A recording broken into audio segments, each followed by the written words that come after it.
Kumusta sa lahat, mga kaibigan? Maligayang pagdating sa aking channel. Ngayon ay magbabahagi ako ng isang magandang video para sa iyo.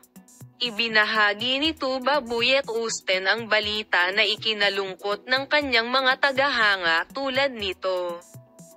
Medyo napagod ako, magpapahinga muna ako. Magbabakasyon ako, magpapahinga ako ng konti. Ginawa niya ang pahayag. Pagod na pagod ang sikat na aktor sa abalang domestic season na ito at naglalayong magpahinga bago ang isang bagong proyekto. Gayunpaman, iniulat na ang Tuba Buyet Usten ay nakatanggap ng mga alok mula sa mga producer. The point na hindi ko agad matatanggap, yung artista, syempre, may mga darating na projects, binabasa ko. Pero wala naman akong gagawin agad. After the point na mag-evaluate ako ng projects, ipagpapatuloy ko ang trabaho ko na mahal ko, he said.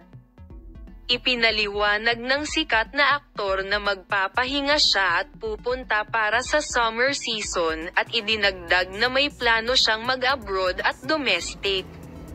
Salamat sa lahat ng nanunood ng aking video.